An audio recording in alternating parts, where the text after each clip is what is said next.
Get out! Get out! 7-year-old Ethan hurled the ceramic vase straight at the 26th nanny's head. She ducked. The vase shattered against the wall.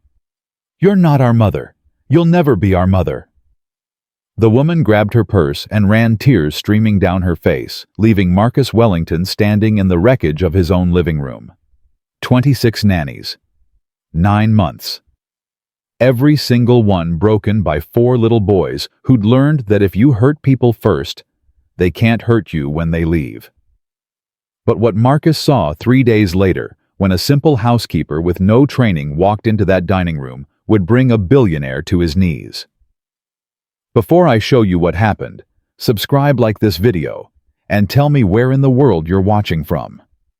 This story will remind you that sometimes when we've lost all hope, that's exactly when God shows up. Now, let me take you inside that house. The morning started the way every morning started in the Wellington mansion, with something breaking. Marcus heard the crash from his bedroom. Glass. Something expensive. He didn't even get out of bed to check anymore. 6:45 in the morning, and the war had already begun.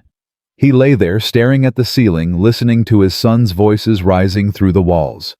Ethan giving orders. Noah's angry shout, Mason's footsteps running somewhere to hide. Oliver starting that high-pitched whine that meant the screaming would come soon. This used to be the time Victoria would bring him coffee.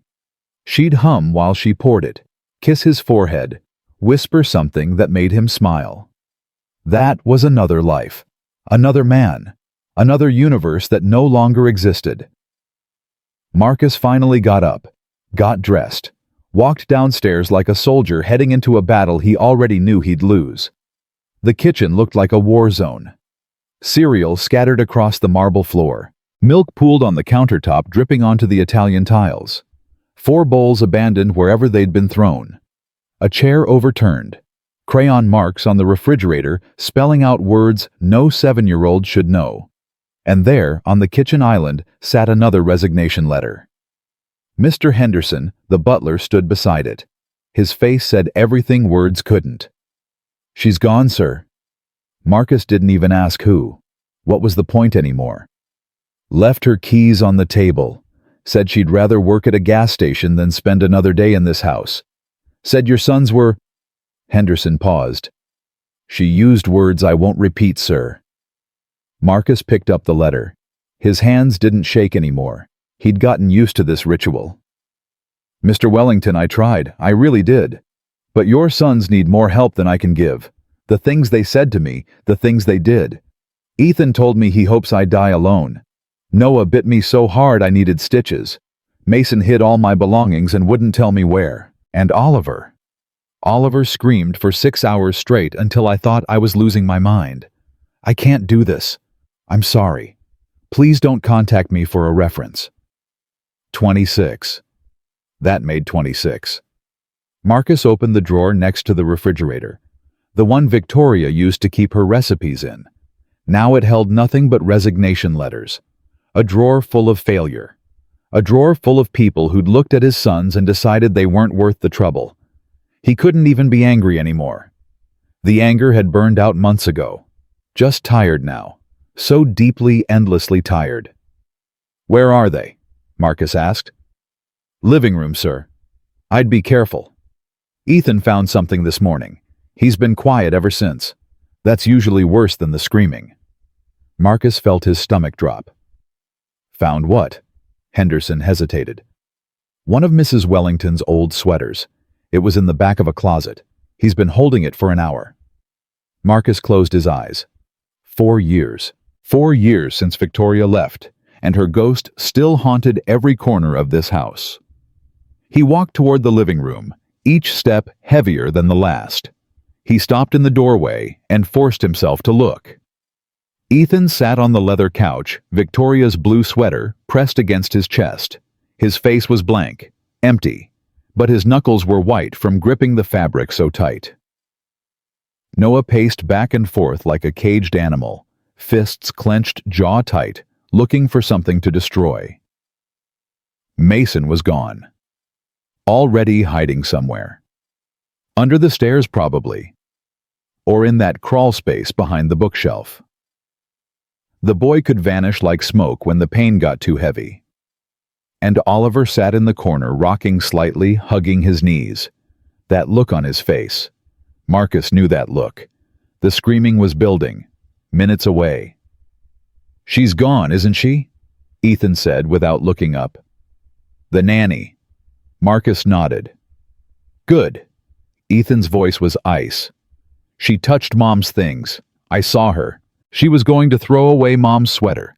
She said it was old and dirty and we should get rid of it." "Ethan." "She had no right." Ethan's head snapped up. His eyes were red but dry. He'd learned not to cry a long time ago. "This is Mom's. It still smells like her. And that stupid woman was going to put it in the trash like it was nothing." Noah stopped pacing. "That's why you put the thumbtacks in her shoes. She deserved worse." Marcus felt his heart crack. His son was defending his mother's memory, the same mother who'd walked out and never looked back. "Ethan, your mother—" "Don't." Ethan's voice was sharp as a knife. "Don't say anything bad about her. She's coming back. She just needed a break. She told me." Marcus went still. "What do you mean she told you?" "Before she left. She came into my room. It was late. She kissed my forehead and said she needed to go away for a while, but she'd come back when she felt better. She promised Dad. She promised she'd come back." The words hit Marcus like a truck. Victoria had said goodbye. To Ethan. Only to Ethan. And she'd lied to him. Given him a promise she never intended to keep. For 4 years, Ethan had been waiting, protecting her memory, defending her, believing she would walk through that door any day. And Marcus had never known. "Why didn't you tell me?" Marcus's voice came out broken. "Because you hate her." Ethan's chin trembled, just for a second. "Every time someone mentions Mom, you get that look on your face, like you're angry, like you wish she never existed. But she's my mom, and she's coming back. I know she is." "Ethan, she's not—" "Shut up!" Ethan screamed. He jumped off the couch, clutching the sweater. "You don't know anything. You were always at work.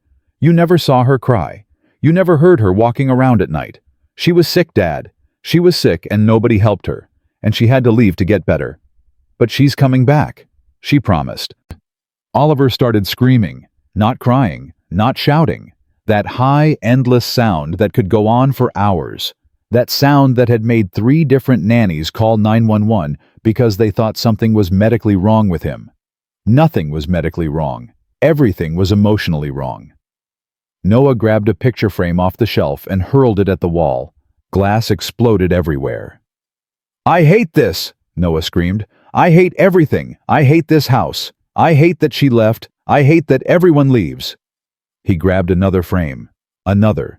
Throwing them as fast as he could, each crash punctuating his words. "I hate everything!" Ethan stood frozen still, clutching the sweater, watching his brother destroy their family photos one by one. Oliver's screaming got louder, and Mason was gone. Disappeared. Hiding somewhere in this massive house where no one could find him, no one could hurt him, no one could leave him because he'd already left first. Marcus stood in the doorway of his living room watching his family fall apart, and he couldn't move, couldn't speak, couldn't breathe. This was what Victoria had left him, not just 4 children, 4 broken hearts that didn't know how to heal. His phone buzzed. Work. Always work. A meeting in 30 minutes. Investors. Millions of dollars on the line. People counting on him to show up and perform like the successful man he was supposed to be. Marcus looked at his sons. Ethan clutching a dead woman's sweater like it could bring her back. Noah bleeding from his hands where the broken glass had cut him still throwing things. Oliver screaming so loud the windows rattled. Mason gone, hiding, slowly disappearing a little more each day. The phone kept buzzing. "I have to go to work," Marcus heard himself say. The words felt like poison in his mouth. Ethan laughed. That cold, joyless sound that no 7-year-old should know how to make. "Of course you do," That's all you ever do. Work. Hide. Pretend we don't exist. That's not fair. Fair? Ethan's eyes were hard. Mom left. That wasn't fair. Every nanny leaves. That's not fair. You're never here. That's not fair. Nothing is fair, Dad. So stop pretending like any of this matters. Marcus wanted to argue, wanted to tell his son he was wrong. But he wasn't wrong. Marcus had been hiding at work for 4 years. Hiding from the pain. Hiding from the chaos. Hiding from 4 little boys who needed him and reminded him every single day of the woman who'd broken his heart. Mr. Henderson will watch you, Marcus said. His voice sounded dead even to his own ears. I'll be back tonight. Don't bother, Ethan said. He sat back down on the couch and pressed his face into Victoria's sweater. We don't need you anyway. Marcus left. He made it to the car before his hands started shaking. Made it to the highway before the tears came. Made it to his office before he had to pull himself together and pretend everything was fine. The meeting lasted 2 hours. Marcus said the right words, shook the right hands, smiled at the right moments, closed a deal worth $47 million, and felt nothing. His phone rang during the drive home. Mr. Henderson. Marcus answered, already bracing himself. What happened? Sir, we have a situation. What kind of situation? It's Mason. He's gone. Marcus's blood turned to ice. What do you mean gone? He ran away, sir. We found the back gate open. Security footage shows him climbing over the wall 2 hours ago. We've searched the neighborhood, called the police. He's just gone. Marcus slammed on the brakes. The car behind him honked. He didn't care. 2 hours. Why didn't you call me 2 hours ago? We thought we could find him, sir. We didn't want to worry you during your meeting. My son is missing and you didn't want to worry me. Sir, I'm sorry, Marcus hung up, turned the car around, drove faster than he should have, ran 3 red lights, didn't care about anything except finding his son. Mason was 7 years old, small for his age, quiet. The kind of boy who could walk into a room and no one would notice. The kind of boy who'd learned that being invisible was safer than being seen, because being seen meant being left. Marcus pulled into the driveway, police cars everywhere, officers walking the perimeter. Henderson looking like he'd aged 10 years. Where have you searched? Marcus demanded. Everywhere within a mile radius, sir. The park, the school, the shopping center. He's not anywhere. He's somewhere. He has to be somewhere. Ethan appeared at the front door. His face was pale, the sweater still clutched in his hands. This is your fault, he said quietly. Marcus turned. What? You made him feel like he doesn't matter. You make all of us feel like we don't matter. So Mason decided to disappear for real, because what's the point of being invisible if no one notices anyway? The words cut deep, deeper than anything had cut in years. Because Ethan was right. Marcus had been so focused on his own pain, his own grief, his own broken heart, that he'd missed what was happening right in front of him. 4 boys slowly fading away. 4 boys learning that they weren't worth fighting for. I'm going to find him, Marcus said. How you don't even know him? You don't know any of us. Marcus didn't have an answer, so he started walking, past the police, past the gates, into the streets of San Francisco. He walked for an hour, 2. Called Mason's name until his voice went hoarse. Checked every alley, every doorway, every shadow that might hide a small boy who'd given up on being found. Nothing. The sun started setting. The fog rolled in. Marcus kept walking. He ended up at a church. Small, old. The kind of place he hadn't stepped into in 20 years. He didn't know why he stopped. Didn't know why he walked up the steps. Didn't know why he pushed open the heavy wooden door. But he did. The church was empty except for one woman. She sat in the front pew, head bowed, hands folded. And next to her, curled up on the wooden bench, fast asleep, was Mason. Marcus's legs nearly gave out. He stumbled forward, making noise, not caring about the sacred silence. The woman turned. She was tall, black, maybe early 40s, simple clothes, kind eyes. "Mr. Wellington," she said softly. Marcus stopped.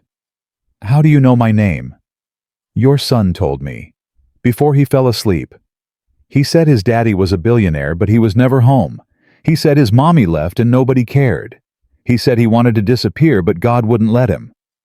Marcus looked at Mason, his boy, his small, quiet boy who'd walked miles to get away from a home that felt like a prison. "He found his way here about an hour ago," the woman continued. "He was crying, said he didn't know where to go, said he just wanted someone to listen." "Why didn't you call the police?" "I was about to, but he asked me not to. He said if the police came, his daddy would send him to boarding school.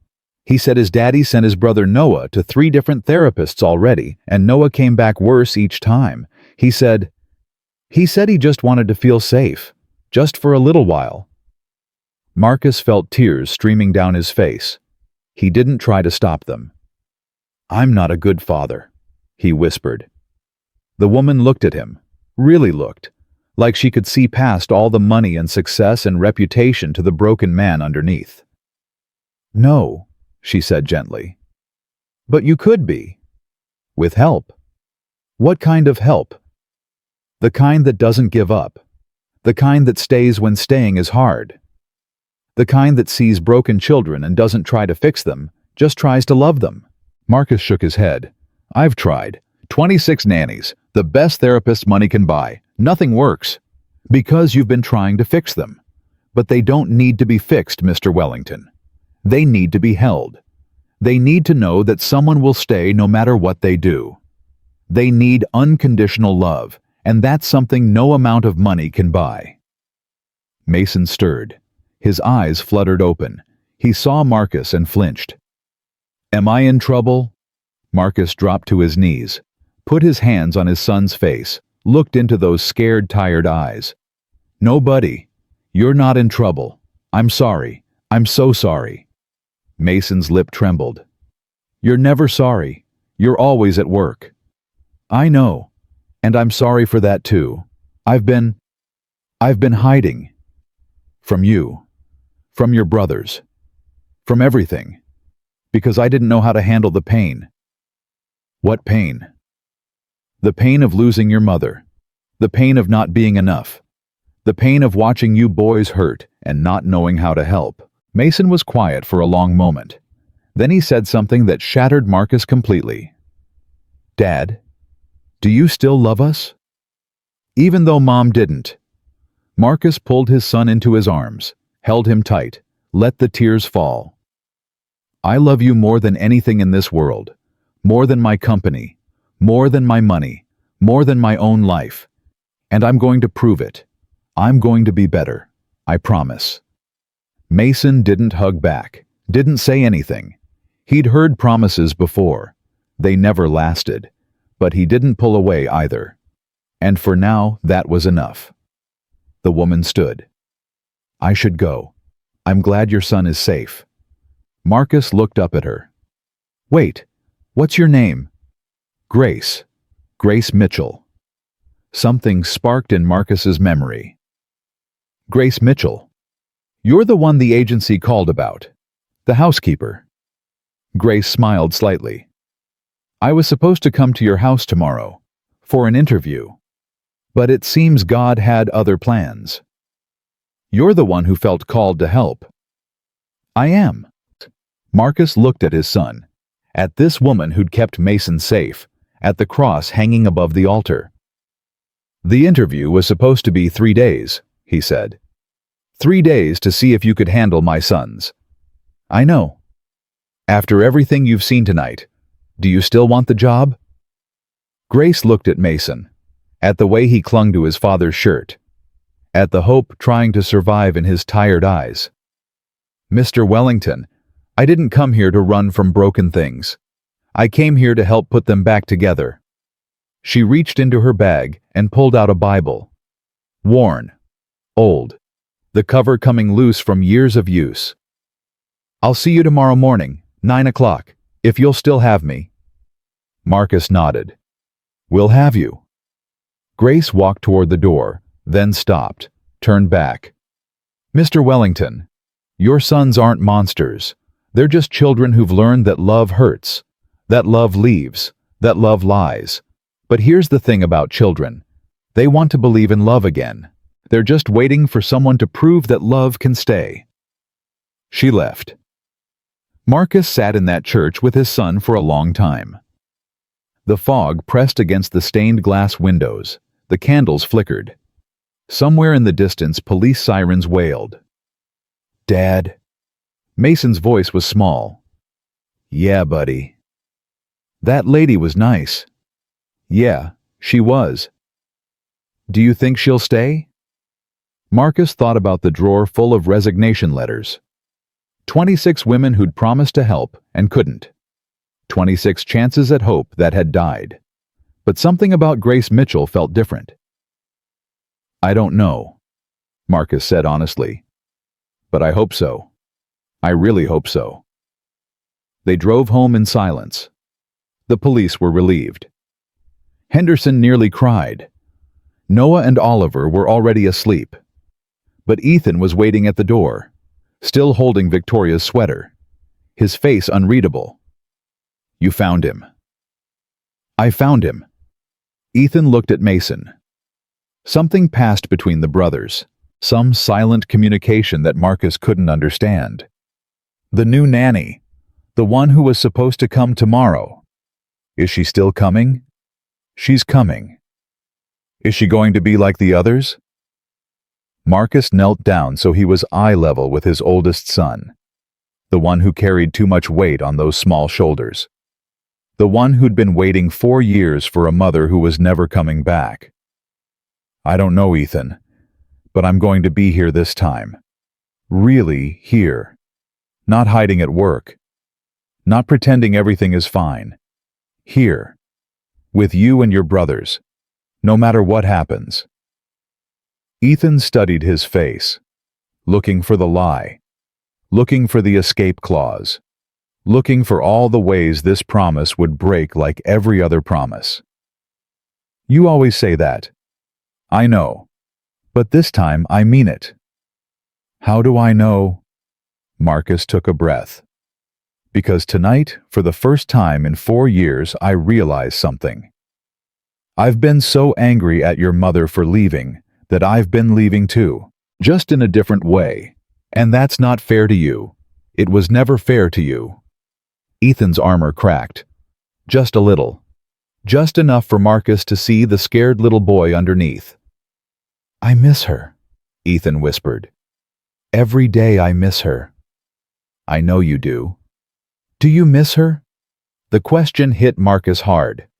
Did he miss Victoria? The woman who'd abandoned their children. The woman who'd lied to Ethan. The woman who'd broken their family. "I miss who I thought she was," Marcus said slowly. "I miss the life we were supposed to have. But mostly, I'm just sorry. Sorry that she couldn't stay. Sorry that her pain was bigger than her love. Sorry that you and your brothers had to pay the price." Ethan's eyes filled with tears. For the first time in months, he let them fall. "Is she ever coming back?" Marcus pulled his son into his arms, held him tight, let him cry. "No, buddy, I don't think she is. But I'm here, and I'm not going anywhere. Not anymore." They stood like that for a long time. Father and son. 2 broken people holding each other up. When Marcus finally looked up, he saw Noah standing at the top of the stairs, and Oliver rubbing his eyes, and Mason still watching from the doorway. 4 boys, 4 broken hearts, 4 chances to make things right. "Come here," Marcus said. "All of you." Slowly, hesitantly, they came. Noah first trying to look tough, failing completely. Oliver next, still half asleep wanting comfort. Mason last, still unsure, still ready to run. Marcus wrapped his arms around all of them. This awkward, messy, imperfect hug. 4 boys who didn't trust him. 4 boys who expected him to fail. But for that one moment, they let themselves be held. "I love you," Marcus said. "All of you. And starting tomorrow, everything changes." The next morning, Marcus woke before dawn, made coffee, burned the toast. Didn't care. He was there. Actually, there. The boys came down one by one, suspicious, waiting for the catch. But there was no catch, just their father in the kitchen trying to figure out how the waffle maker worked. At exactly 9 o'clock, the doorbell rang. Marcus opened the door. Grace Mitchell stood there. Simple clothes, worn Bible, calm face. But this time Marcus saw something he'd missed before. A sadness in her eyes. A weight she carried. A story she hadn't told yet. "Good morning, Mr. Wellington." "Good morning, Grace. Please, come in." She stepped inside, looked around at the house, at the broken glass still on the living room floor, at the crayon marks on the walls, at the chaos that 26 women had failed to tame. Then she looked at Marcus. "Are you ready?" she asked. "For what?" "For everything to change." Behind him, Marcus heard his sons gathering, watching, waiting to see what this new woman would do, waiting to see how fast they could break her. But Grace didn't look at them with fear. She looked at them with something else entirely. Recognition. Like she knew exactly what kind of pain lived behind those angry eyes. Like she'd carried that same pain herself. Like she'd walked through the same fire and come out the other side. "You must be Ethan," she said softly. "Noah, Mason, Oliver." The boys didn't respond. "I heard you drove away 26 nannies." Still nothing. "I'm not a nanny." Grace set down her bag, knelt down so she was at their level. "I'm not here to control you. I'm not here to fix you. I'm not here to replace anyone." "Then why are you here?" Ethan demanded. Grace smiled. And in that smile, Marcus saw something that made his breath catch. Hope. Real hope. The kind that had been tested by fire and survived. "I'm here," Grace said quietly, "because I know what it feels like to lose someone you love. I know what it feels like to be left behind. I know what it feels like to be so angry at the world that you want to burn it all down." She reached out slowly, placed her hand over her heart. "I'm here because broken people are the only ones who know how to help other broken people heal. And you 4 boys. You're not too broken. You're not too angry. You're not too much. You're exactly who I came to find." Oliver's face crumpled, his mouth opened, not to scream, to cry, real tears, silent tears, the kind he hadn't let himself cry in years. Grace opened her arms, and Oliver, the boy who screamed at everyone, walked straight into them.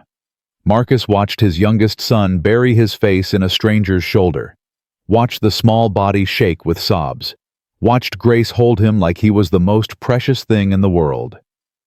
And in that moment, Marcus understood. This woman hadn't come to be their nanny. She'd come to be their miracle. Oliver cried for 17 minutes straight. Grace held him the entire time, not moving, not speaking, just holding. Her hand moved in slow circles on his back. That old humming sound came from her throat, soft as a lullaby, steady as a heartbeat. The other 3 boys watched. Ethan's arms were crossed, his jaw tight, but his eyes never left Grace's face. Noah shifted from foot to foot, fists clenching and unclenching, unsure whether to attack or retreat. Mason had pressed himself against the wall, ready to disappear, but something kept him there. Something in that humming. Marcus stood frozen in the doorway of his own home, watching a stranger do what he'd failed to do for 4 years. Comfort his son. When Oliver finally stopped crying, he pulled back and looked at Grace with swollen eyes. "Are you going to leave too?" Grace wiped his cheeks with her thumbs. "Not today." "What about tomorrow?" "Not tomorrow either." "Everyone says that. Then they leave. Grace nodded slowly. You're right. Everyone does say that. And words don't mean much when they've been broken so many times. She reached into her bag and pulled out her worn Bible. You know what this is? Oliver sniffled. A book. It's my grandmother's Bible. She gave it to me when I was about your age. She said, Grace, words are easy. Staying is hard. This book will teach you how to stay. And I've had it ever since, 34 years. Oliver touched the cracked leather cover. It's old. It's loved. There's a difference. From across the room, Ethan's voice cut sharp. That's a nice story. But stories don't mean anything. You'll be gone by Friday. Grace looked at him. Not angry, not defensive, just looking. Maybe, she said. Or maybe Friday will come, and I'll still be here. And then Saturday, and Sunday. And maybe one day you'll stop counting the days until I leave and start believing I might stay. I don't believe in anything, Ethan said. I know, that's okay. I'll believe enough for both of us until you're ready. Noah suddenly kicked the wall, hard. The sound echoed through the house. Stop talking like that, he shouted. Stop being nice. Just yell at us like everyone else? Tell us we're bad. Tell us we're monsters. That's what we are. Grace stood slowly. She walked toward Noah and Marcus, tensed, ready to intervene. Every other nanny had backed away when Noah got like this. Every other nanny had seen the violence in his eyes and run. Grace walked straight toward it. Noah. Her voice was calm. Hit the wall again. Noah blinked. What? Hit it again. As hard as you can. Noah looked at his father, confused. Marcus was just as lost. Go ahead, Grace said. If hitting things makes you feel better, hit it. Noah's face twisted. He pulled back his fist and slammed it into the wall, once, twice, 3 times. Does it help? Grace asked. No, Noah screamed. He hit the wall again. His knuckles were bleeding now. Nothing helps. Nothing ever helps. I know, Grace said softly, because the wall isn't what you're angry at. Noah stopped. His chest heaved. Blood dripped onto the floor. You're angry at your mother for leaving. You're angry at your father for not stopping her. You're angry at yourself for not being enough to make her stay. Shut up, Noah's voice cracked. But here's the truth, Noah. You were always enough. You were always worthy of love. Your mother's leaving had nothing to do with you and everything to do with her own broken pieces. And hitting walls won't bring her back. It won't make the pain stop. It just gives your hands something to feel besides the ache in your heart. Noah's fists dropped. His whole body shook. I want her to come back, he whispered. I hate her for leaving, but I want her to come back. I know, baby. I know. Noah collapsed. Not dramatically, just folded, like someone had cut the strings holding him up. Grace caught him before he hit the ground. Marcus watched his son sob in a stranger's arms for the second time in 10 minutes. 2 boys. 2 breakdowns. 26 nannies had never gotten this far. This woman had been here for 20 minutes. By noon that first day, Grace had established something no one else had managed. Routine. Not the rigid military kind that previous nannies had tried. Something softer, more natural. She made lunch. Simple food. Sandwiches cut into triangles. Apple slices. Nothing fancy. But she set the table with care, placing each plate like it mattered, folding napkins like someone would actually use them. Lunch is ready, she called. No one came. She waited. 5 minutes, 10. Then she sat down and started eating. Alone. Marcus watched from his office doorway, confused. Every other nanny had chased the boys, begged them, threatened consequences. Grace just ate her sandwich. 15 minutes later, Mason appeared. He stood at the edge of the dining room watching her. Grace didn't look up, just kept eating. Mason took 1 step closer, then another, then another. He sat down at the farthest end of the table and stared at his plate. Grace slid the sandwich plate toward him. Still didn't look up, still didn't speak. Mason took a sandwich, ate it in tiny bites. 5 minutes later, Oliver came. Then Noah, his hands now bandaged, wrapped by Grace herself with supplies from her bag. Only Ethan stayed away. Grace finished her meal, collected the plates, and smiled at the three boys. "That was nice. Thank you for joining me." Noah frowned. "We didn't do anything." "You showed up. That's something." By 3 o'clock that afternoon, the first real test came. The boys had been quiet. Too quiet. Marcus knew what that meant. He'd seen it before. The calm before the storm. Ethan appeared at the top of the stairs. "Grace." She looked up from the book she was reading with Oliver. "Yes." "Come upstairs. I want to show you something." Marcus started to stand. "Ethan, whatever you're planning." "It's fine, Dad." Ethan's smile was cold. "I just want to show our new housekeeper my room." Grace closed the book gently. "Oliver, I'll be right back. Keep reading where we left off, okay?" She followed Ethan upstairs. Marcus went after them. He knew what was coming. The boys had done this before. Trap the new person in a room. Lock the door. Make them panic. But when he reached Ethan's bedroom, the door was open. Grace stood in the middle of the room. Her face was pale. The walls were covered, every inch. Photos of Victoria, cut from magazines, printed from the internet, drawn by hand. Victoria's face hundreds of times, staring from every direction. And in the center of the room on Ethan's bed was a shrine. Candles, Victoria's sweater, a bottle of her perfume, a letter handwritten that began, "Dear Mom, today is day 1461 since you left.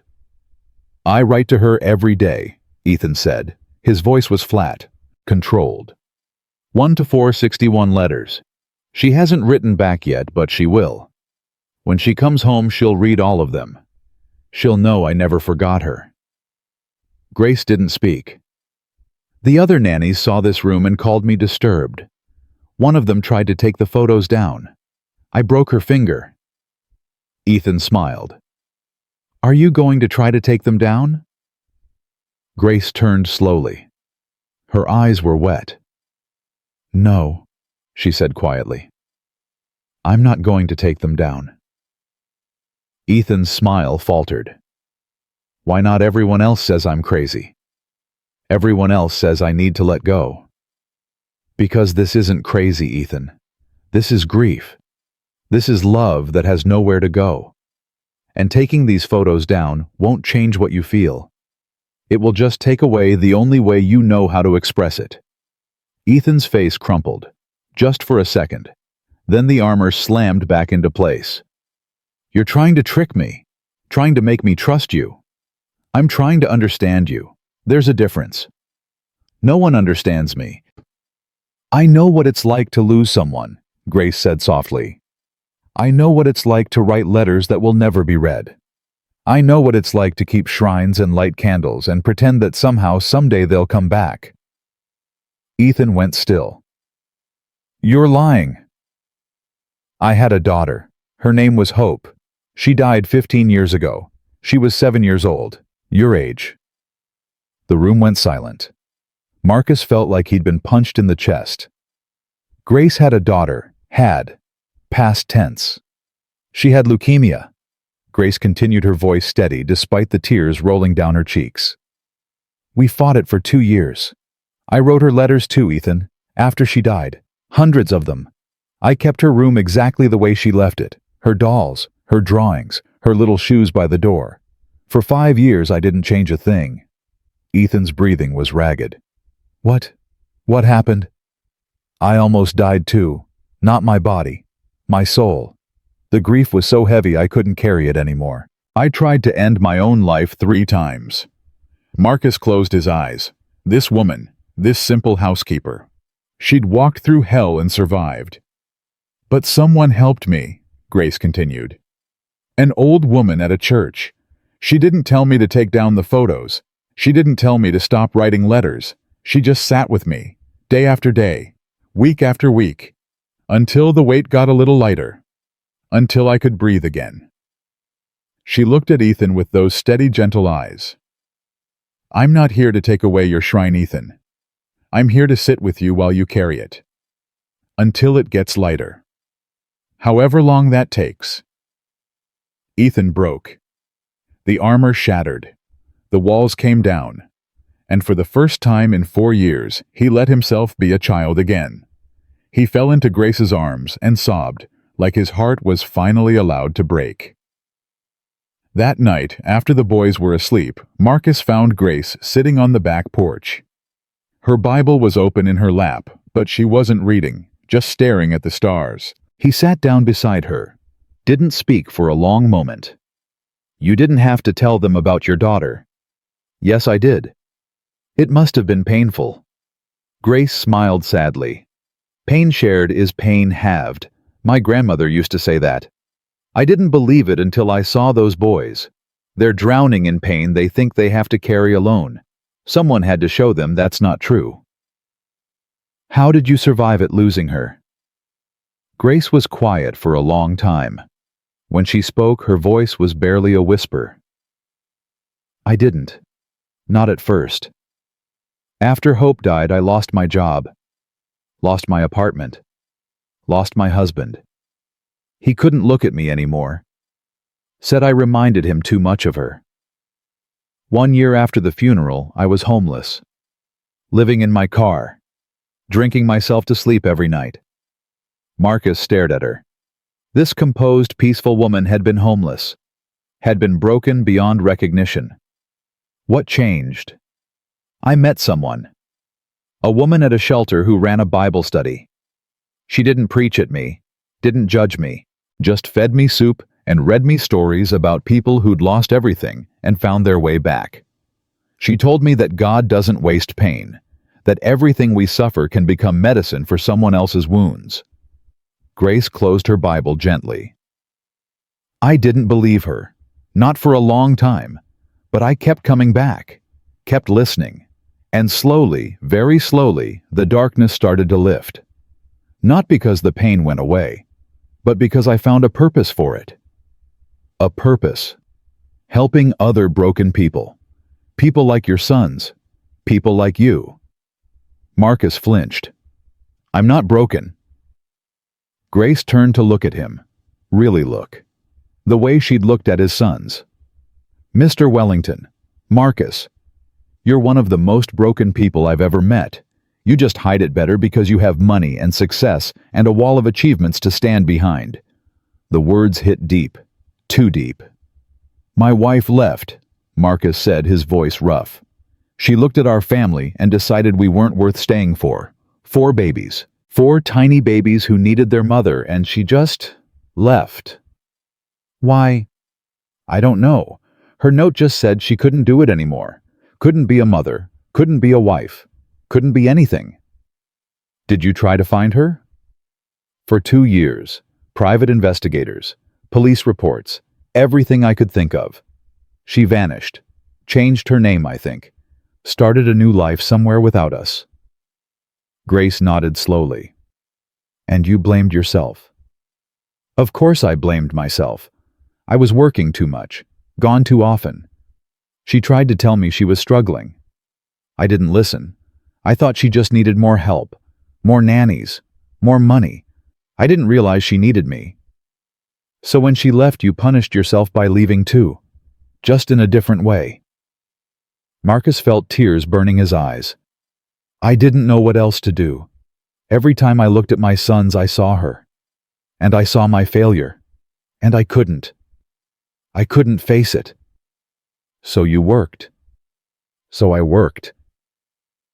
They sat in silence for a long time. The city lights twinkled in the distance. Somewhere, a dog barked. "Your sons don't need a perfect father," Grace said finally. "They need a present one. They need someone who shows up even when it's hard. Someone who admits when they're wrong. Someone who doesn't run away when things get messy." "I don't know how to be that person." "You learn, day by day, mistake by mistake. The same way I learned to live again after Hope died. The same way your sons will learn to trust again after Victoria left. It's not about being perfect. It's about being there." Marcus wiped his eyes. "What if I fail them again?" "You will. Everyone fails. But the question isn't whether you'll fail. It's whether you'll get back up afterward. Whether you'll say sorry and try again. That's what separates good parents from absent ones. Marcus looked at this woman, this stranger who'd walked into his home and seen straight through to the truth of things. Why did you really come here, Grace? You could work anywhere. Why choose this family, this chaos? Grace was quiet for a moment. Then she reached into her pocket and pulled out a photograph. A little girl. Dark hair. Big smile. 7 years old. This is Hope. On her last birthday. She asked for one thing that year. Just one. What? She asked me to help other kids who were sad. She said she didn't want other children to feel the way she felt in the hospital. Scared. Lonely. Like nobody understood. Grace's voice broke. I promised her I would. But after she died, I broke that promise. For years I was too lost in my own grief to help anyone. And then I heard about your sons. 4 boys who'd lost their mother. 4 boys who'd driven away everyone who tried to help them. 4 boys who were so scared of being left that they pushed everyone away first. She looked at Marcus. And I knew. This was where I was supposed to be. This was how I could finally keep my promise to Hope. Marcus didn't have words, so he just sat there next to this woman who'd lost everything and somehow found a way to give anyway. Day 2 came with new battles. The boys had softened, but they hadn't surrendered. Grace expected that. Trust wasn't built in a day. It was built in 1,000 small moments. At breakfast, Noah tested her first. He knocked his orange juice off the table, deliberately, looked right at her while he did it, waiting for the reaction. Grace didn't yell, didn't sigh, didn't give him the satisfaction. She just got a towel and started cleaning it up. I can do it again, Noah warned. I can make bigger messes. I know you can, and I'll clean those up too. Why don't you get mad? Grace stopped, looked at him. Because you're not trying to make a mess, Noah. You're trying to see if I'll leave when things get difficult. The answer is no. Spill all the juice you want. I'm not going anywhere. Noah's face twisted. He grabbed Ethan's milk and threw it across the room. It splattered against the wall. Clean that up, he challenged. Grace nodded, got another towel, started cleaning. Noah grabbed the cereal box, dumped the entire thing on the floor. Grace kept cleaning. Stop it, Noah screamed. Stop being nice. Fight back, get mad, be normal. Grace put down the towel, walked over to Noah, knelt down so she was at his eye level. You want me to fight you because fighting is what you know. Fighting is safe. If I fight you, I'm just like everyone else. And if I'm just like everyone else, you don't have to trust me. Noah's lip trembled. But I'm not going to fight you, Noah. I'm going to love you. Even when you make messes. Even when you scream. Even when you try everything you can think of to push me away. I'm going to keep choosing you. Noah's armor cracked. Nobody chooses us, he whispered. I do. And I'll keep choosing you tomorrow. And the day after that. And the day after that. Until you believe it. Noah didn't throw anything else. By afternoon, Mason did something unexpected. He came out of hiding. Not all the way. He still kept his distance. Still pressed himself against walls. Still looked for escape routes in every room. But he was present. Visible. Grace noticed. She didn't make a big deal of it. Just smiled at him whenever their eyes met. A small smile. A safe smile. After lunch, Mason approached her. His voice was barely audible. Can you teach me to make sandwiches? Grace's eyes softened. Of course. They stood in the kitchen together. Grace showed him how to spread the peanut butter, how to cut the bread diagonal, how to arrange everything on a plate. Why diagonal? Mason asked. Because my grandmother always said diagonal sandwiches taste better. I don't know if it's true, but I've never tested it. Mason almost smiled. Almost. My mom used to make sandwiches, he said quietly, but she cut them in squares. Do you want me to cut yours in squares? Mason thought about it. Really thought. No, he said finally. I want to try diagonal. It was a small thing, a tiny thing. But Grace understood what it meant. Mason was choosing something new, choosing to let go of one small piece of the past. It was the first step toward healing. That evening, Oliver had a nightmare. His screams echoed through the house, that high, terrified sound that had haunted the Wellington mansion for 4 years. Grace got there before Marcus did. She didn't turn on the lights, didn't make sudden movements, just sat on the edge of Oliver's bed and started humming that song, her grandmother's song. Slowly, Oliver's screams faded to whimpers, then to silence. She was chasing me, Oliver whispered in the dark. Mom was chasing me, but I couldn't see her face. And I was running, but my legs wouldn't work. And she kept getting closer, but I couldn't see her face. Grace stroked his hair. That sounds very scary. Why can't I see her face? I try to remember, but I can't. Because you were very young when she left, and memories from when we're young get blurry over time. I don't want to forget her. Oliver's voice cracked. What if I forget her completely? Grace was quiet for a moment. Then she said something that made Oliver go still. Your mother lives in you, Oliver. In your eyes, in your smile, in the way you laugh. You can't forget her because you carry pieces of her everywhere you go. Really? Really? And the parts of her that you can't remember. That's okay too, because the important thing isn't remembering what she looked like. The important thing is remembering that she loved you, even if she couldn't stay, even if she couldn't show it. She loved you the best way she knew how.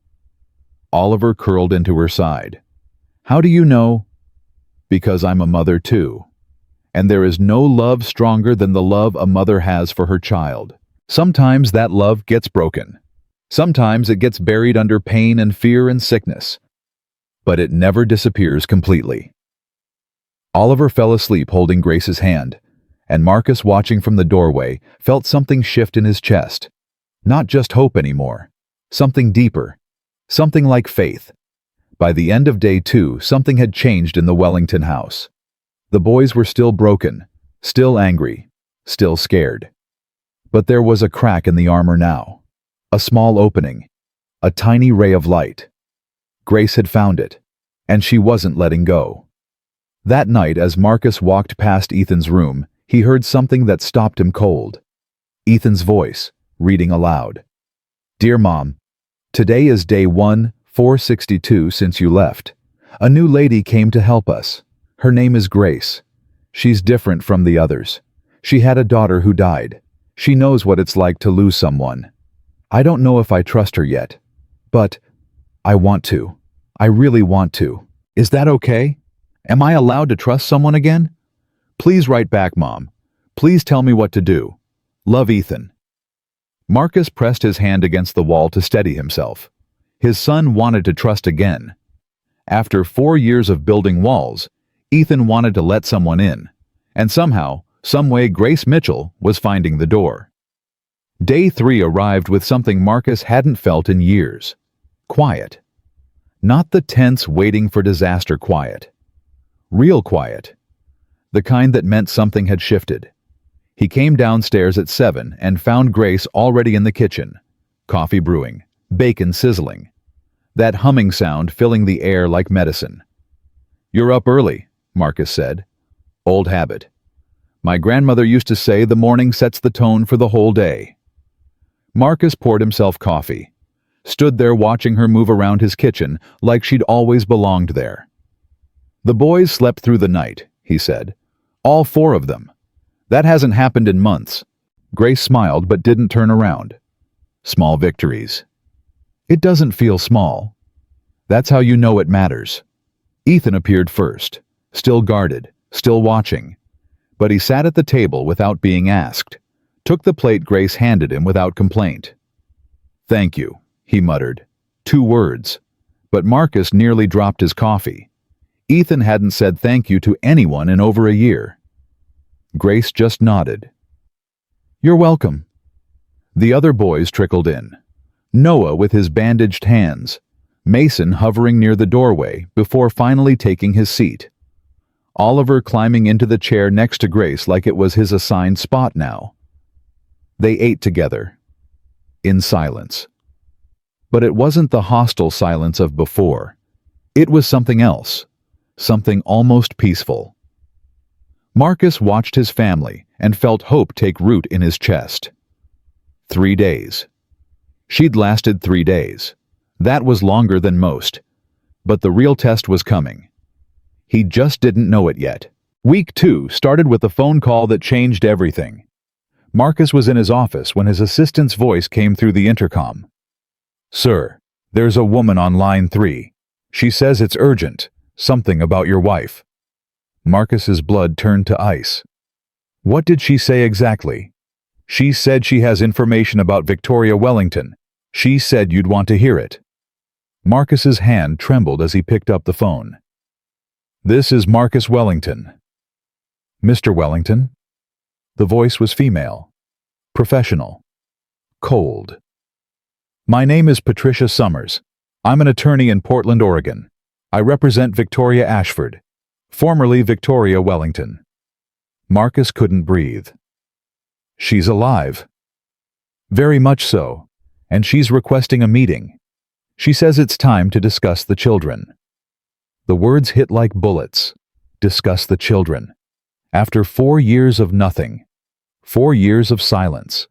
4 years of letting her sons believe she might come back any day. Now she wanted to discuss them. "What does she want?" Marcus's voice was barely controlled. "I'm not at liberty to share details over the phone. She's proposing a meeting next week, here in Portland. Just the two of you, no lawyers present." "Why now? After 4 years, why now?" Silence on the other end. Then, "I believe Mrs. Ashford is reconsidering some past decisions. That's all I can say."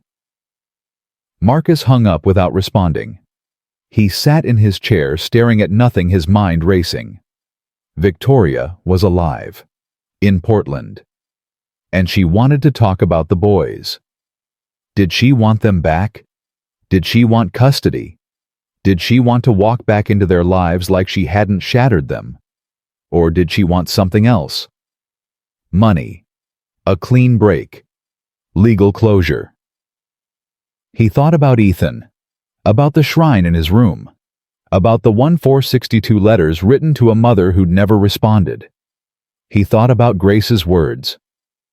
"Your sons are drowning." And he realized with sudden terrible clarity that Victoria coming back could either save them or destroy them completely.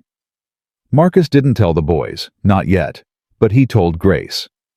That night after dinner, he found her in the garden. She'd started planting things with the boys, teaching them how to make things grow. "Grace, I need to talk to you." She looked up, saw his face, set down her trowel immediately. "What happened?" "Victoria, my ex-wife. She's alive. She's in Portland, and she wants to meet." Grace went very still. After 4 years. After 4 years. What does she want? "I don't know. Her lawyer said she wants to discuss the children." Grace closed her eyes. When she opened them, there was something fierce in her gaze. "Those boys are just starting to heal, Marcus. They're just starting to trust. If she comes back and leaves again..." "I know. It could break them, permanently." "I know." Grace stood, brushed dirt from her hands. "What are you going to do?" "I don't know. Part of me wants to ignore it, pretend the call never happened, protect them from her. And the other part..." Marcus's jaw tightened. "The other part knows that Ethan writes her letters every single day, that he's been waiting 4 years for her to come home. That if I keep this from him and he finds out later, he'll never forgive me." Grace nodded slowly. "So you're going to tell them?" "Should I?" "That's not my decision to make." "But you have an opinion." Grace was quiet for a long moment. When she spoke, her voice was gentle but firm. "I think secrets poison families. I think your sons deserve the truth, even when the truth hurts.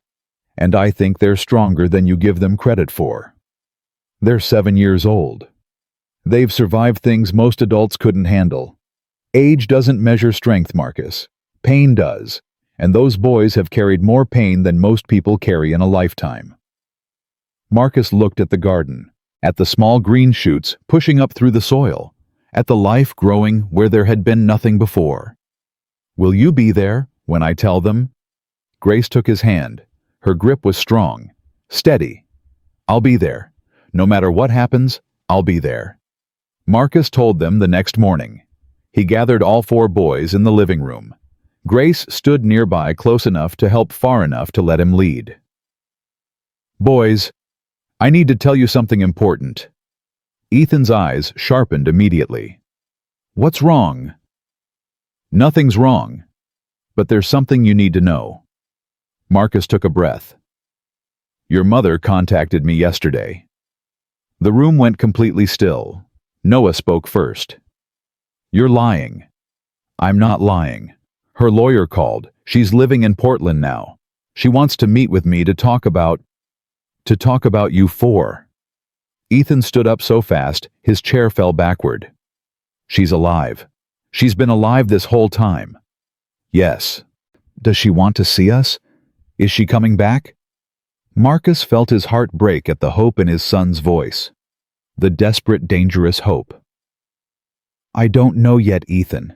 That's what the meeting is about. When is the meeting? Next week. I'm coming with you. Ethan, I'm coming with you. Ethan's voice cracked. I've written her 462 letters. I've waited 4 years. I deserve to see her. Noah was shaking. His fists clenched at his sides. She left us. She left us and never came back. Why would you even talk to her? Because she's your mother. She's not my mother, Noah screamed. Mothers don't leave. Mothers don't disappear for 4 years. She's nothing. Mason had gone pale. He was backing toward the door, ready to run, ready to hide. And Oliver just started crying, quiet tears rolling down his cheeks. Is she going to take us away? Oliver whispered. Marcus's chest seized. No, baby. No one is taking you anywhere. But what if she wants us? What if she wants us and you say no and she gets mad and... Oliver, listen to me. Marcus knelt down. Whatever happens with your mother, you 4 stay with me. This is your home. I am your father. And nothing is going to change that. Oliver threw himself into Marcus's arms. Marcus held him tight, feeling the small body shake with sobs. Ethan was pacing now, his hands pulling at his hair. I knew it. I knew she'd come back. I told you, Dad. I told you she just needed time. She was sick and she needed to get better, and now she's better and she's coming back. Grace stepped forward. Ethan, take a breath. Don't tell me to breathe. Don't tell me to calm down. My mom is alive. She's alive, and she wants to see us, and everything I believed is true. Grace knelt, so she was at his eye level. I hear you. I hear how much you want this to be everything you've been hoping for. But we don't know what your mother wants yet. We don't know why she left or why she's reaching out now. And I don't want you to build this up so high that you get hurt if it doesn't go the way you're imagining. She loves us, Ethan insisted. She told me she loved us. I'm sure she did. But love is complicated, Ethan. Sometimes people love us and still can't stay. Sometimes love isn't enough to fix what's broken inside someone. You're trying to turn me against her. No, baby. I'm trying to protect you. I don't need protection. I need my mom. He ran. Up the stairs, down the hall. The door to his room slammed so hard the walls shook. Noah was next. He didn't run. He walked, slow and deliberate. But his shoulders were rigid, his jaw tight, his whole body vibrating with rage he couldn't release. Mason was already gone, vanished somewhere into the house. Only Oliver remained still, clinging to Marcus, still crying softly. Grace looked at Marcus. Her eyes were sad but determined. This is going to be the hardest thing they've ever faced. I know. Are you ready for it? Marcus looked down at Oliver, at this small boy who just wanted someone to stay. I have to be. The days before Marcus's meeting with Victoria were torture. Ethan oscillated between manic hope and silent withdrawal. He stopped eating, stopped sleeping, spent hours in his room writing more letters, preparing what he would say when he finally saw his mother again. Noah got worse, more violent, more destructive. He broke 3 windows in 2 days, punched a hole through his bedroom wall, started fights with his brothers over nothing. Mason disappeared deeper than ever. There were hours when no one could find him. He'd stopped talking, entirely communicating only in nods and headshakes. Oliver clung to Grace like a shadow, wouldn't let her out of his sight, even followed her to the bathroom, sitting outside the door waiting. Grace handled it all with patient, steady love. When Ethan refused to eat, she left food outside his door without comment. When Noah broke things, she cleaned up the pieces and offered him work instead. Something physical. Something that let him burn the rage without hurting himself. When Mason vanished, she didn't chase him, just left notes in his hiding spots. I see you, I love you. Come out when you're ready. When Oliver needed her, she was there, every second, never complaining, never pulling away. 3 days before the Portland meeting, something happened that no one expected. Marcus came home early from work and found Grace sitting on the kitchen floor, crying. Not softly, not gently. Deep, wrenching sobs that shook her whole body. He'd never seen her cry like this. In all the weeks she'd been there, through all the chaos and pain and drama, she'd been steady, strong, unshakable. Now she was broken. Grace? Marcus dropped to his knees beside her. What happened? Are the boys okay? She couldn't answer, just shook her head, pointed to the counter. A piece of paper, a letter. Marcus picked it up and read it. Dear Grace, I found your address through the church registry. I debated writing this for months. Part of me thought it was cruel. Part of me thought you deserved to know. Victoria Wellington came to our support group 6 months ago.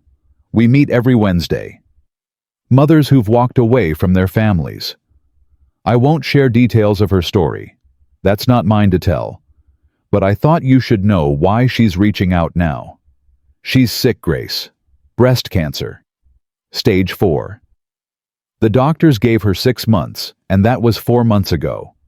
She's not trying to come back to be a mother again. She's trying to make peace before she dies.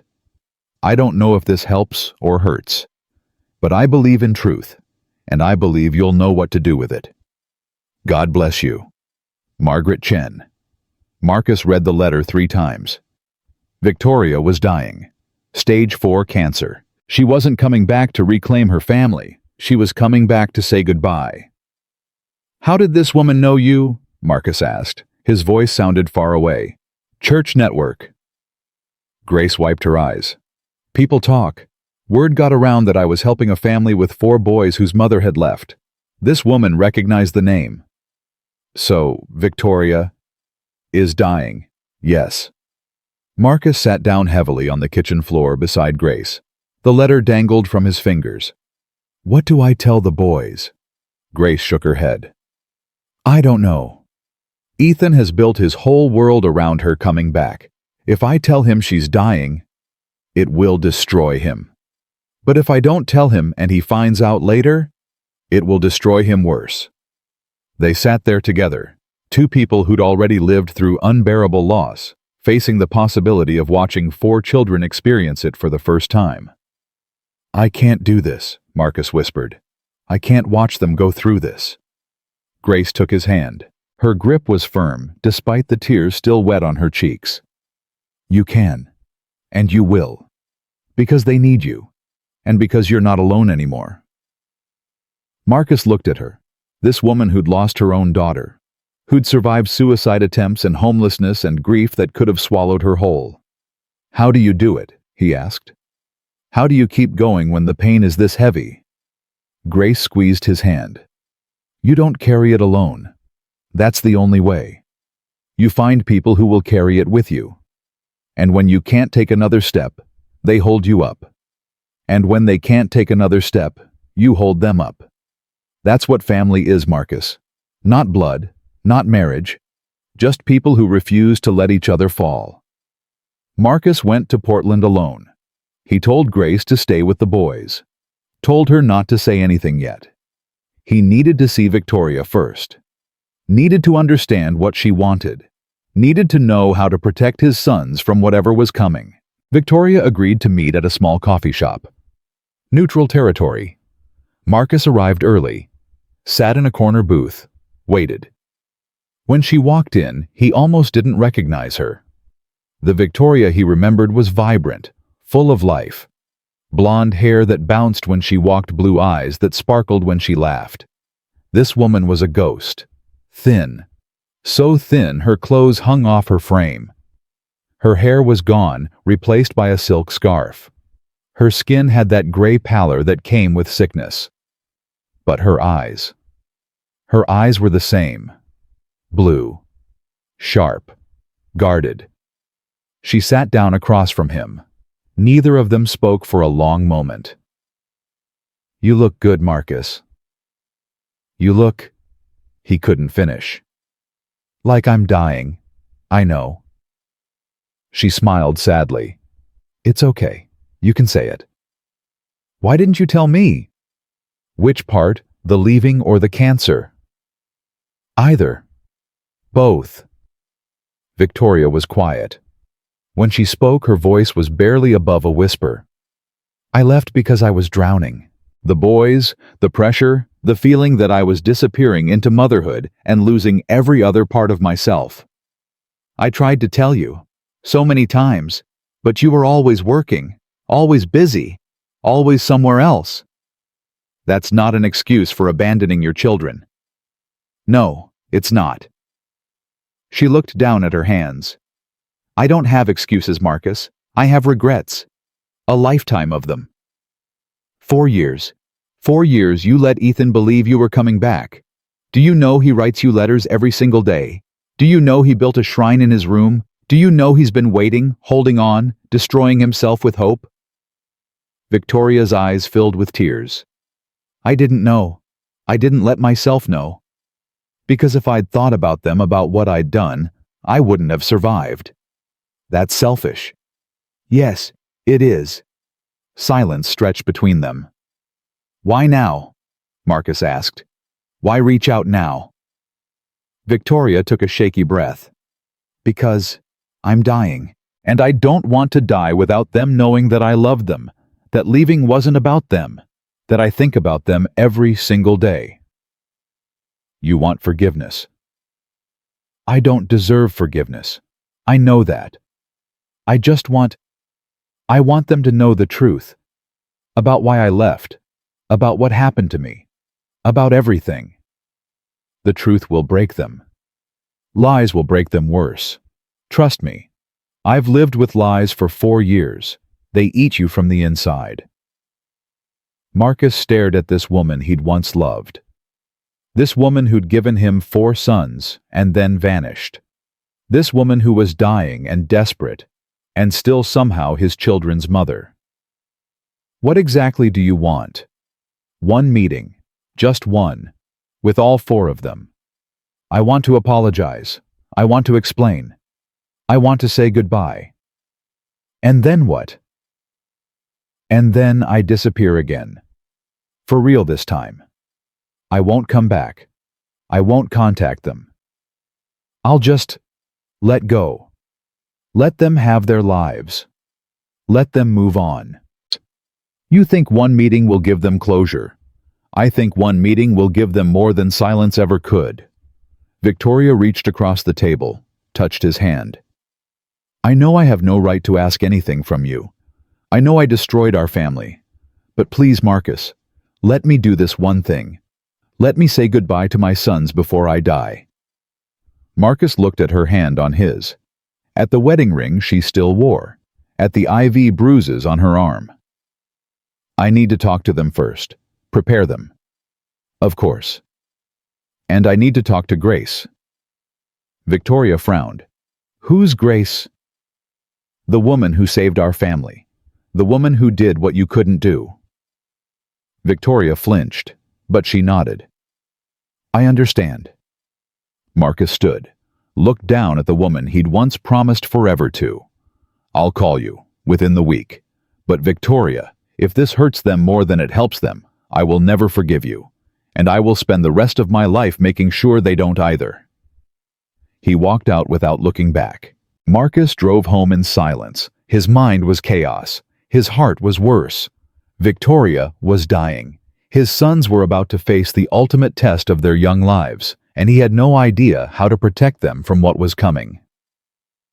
When he walked through the door, Grace was waiting. "The boys are asleep," she said. "How did it go?" Marcus told her everything. The coffee shop, Victoria's appearance, her request, her cancer. Grace listened without interrupting. When he finished, she was quiet for a long time. "What are you going to do?" "I don't know." "What does your gut tell you?" Marcus closed his eyes. "My gut tells me to keep them away from her, to protect them, to be the wall between them and more pain.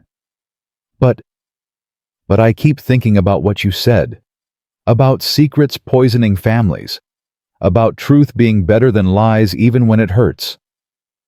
Grace nodded slowly. "There's no right answer here, Marcus. Whatever you choose, there will be consequences.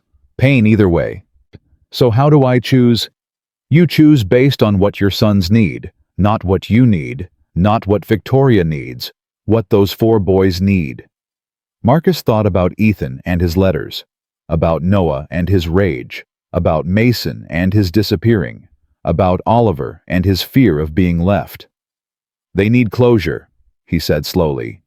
"They need to know why she left. They need to hear it from her. Even if it breaks them. They're already broken, Grace. At least this way they'll have answers. At least this way they'll know the truth." Grace took his hand. "Then you have your answer." Marcus looked at her. This woman who'd walked into his chaos and chosen to stay. "Will you help me tell them? I'll be right beside you, every step of the way." Marcus squeezed her hand. "Grace, I don't know how to thank you, for everything you've done, for everything you are."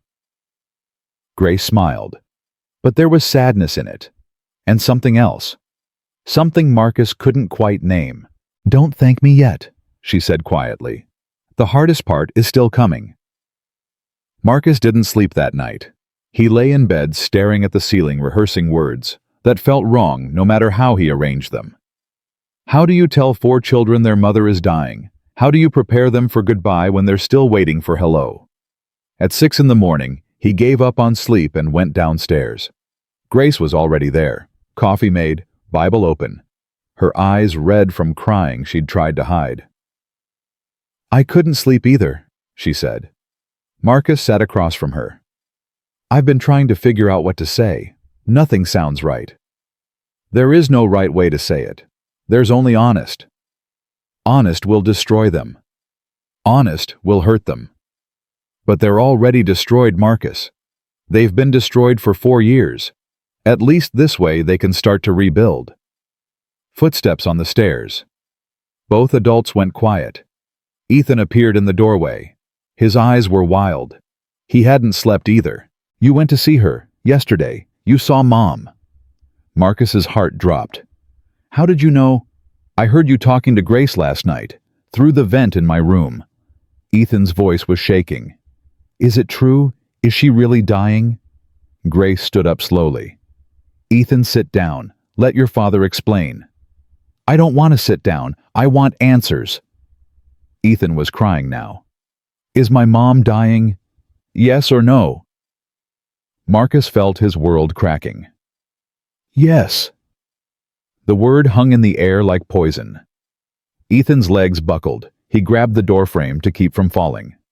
"No, no, no, no, no, no." He was shaking his head, backing away. "She can't be dying. She was supposed to come back. She promised she'd come back." "Ethan, please, let me explain." "Explain what?" "That she left us, and now she's going to leave again." "Forever this time?"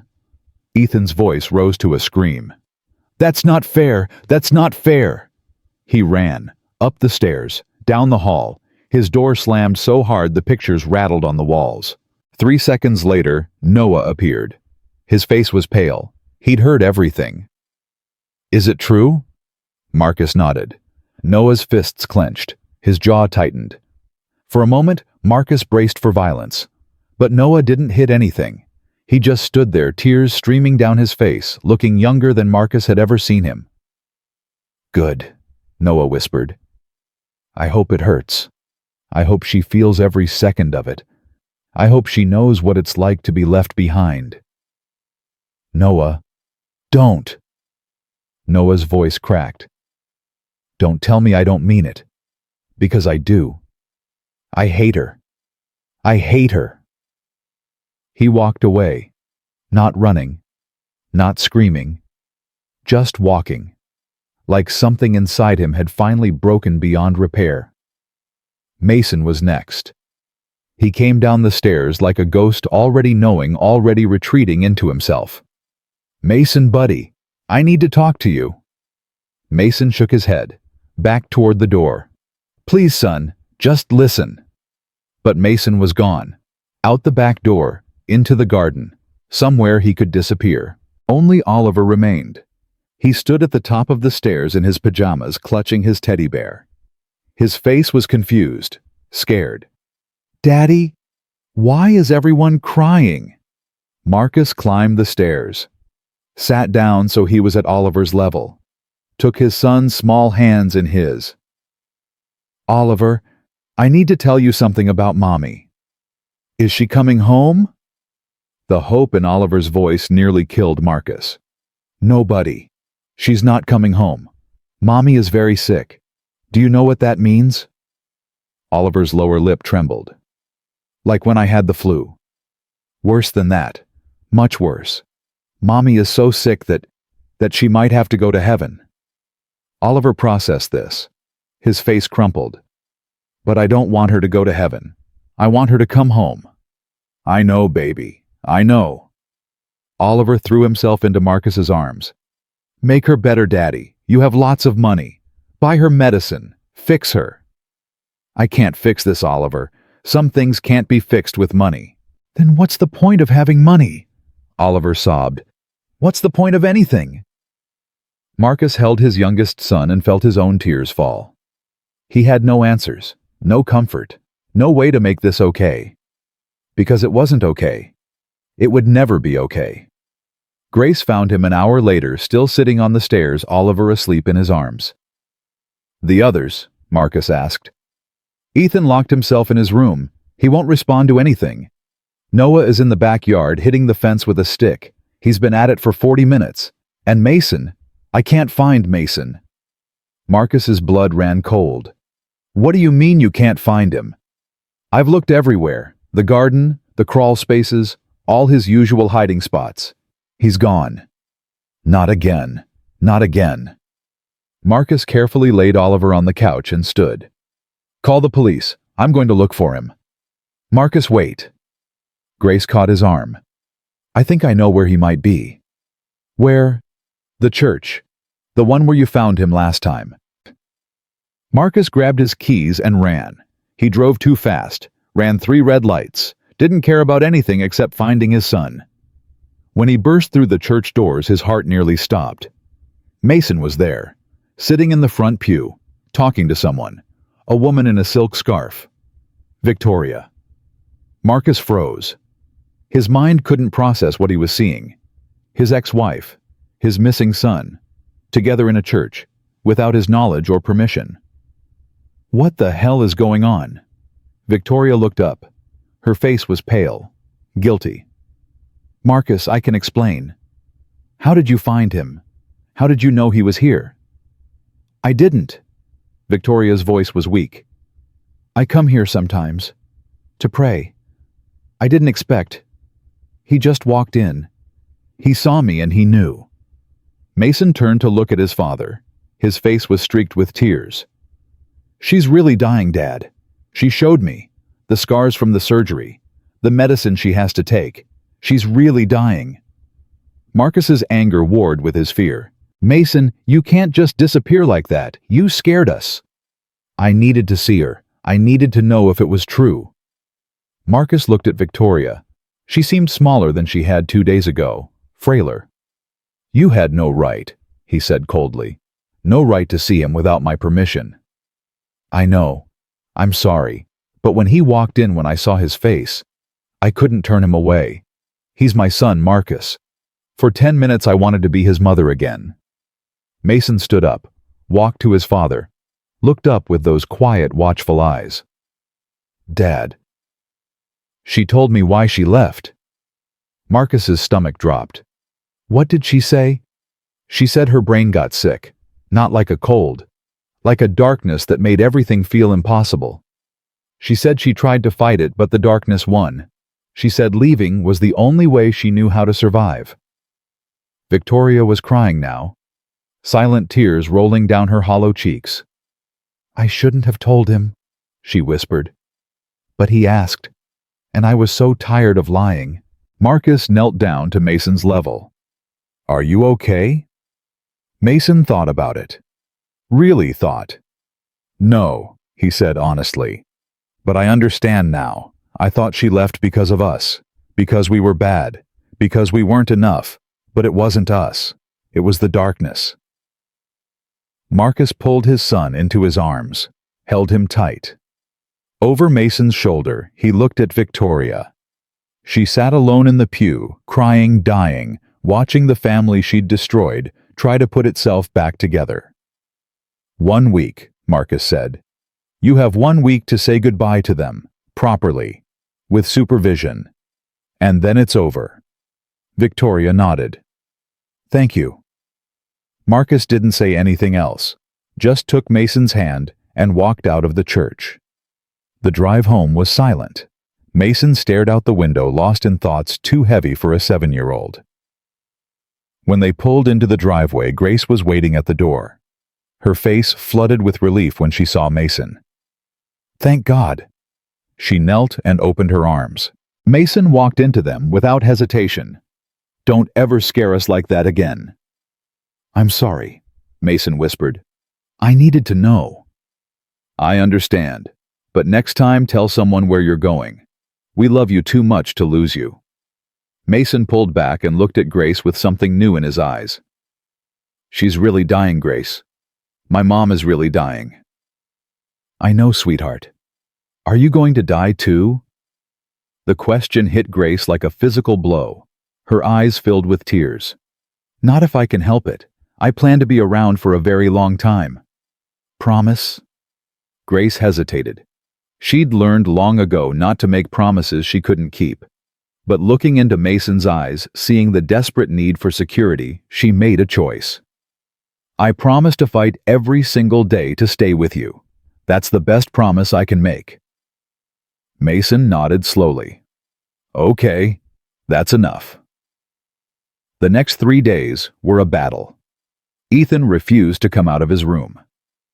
Grace left food at his door. Marcus heard him crying at night, but couldn't get him to open up. Noah's violence escalated. He broke 2 windows, shattered his mirror, put his fist through his closet door. But underneath the rage, Marcus could see the fear. The desperate, helpless fear of a boy who'd spent 4 years hating his mother and now had to face losing her forever. Mason became Ethan's keeper.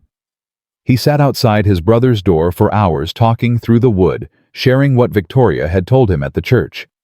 She didn't leave because she stopped loving us, Mason said quietly. She left because her brain got sick. Like when Oliver gets scared and can't stop screaming. Except Mom's sick was worse. It made her think we'd be better off without her. From behind the door, Ethan's voice came broken.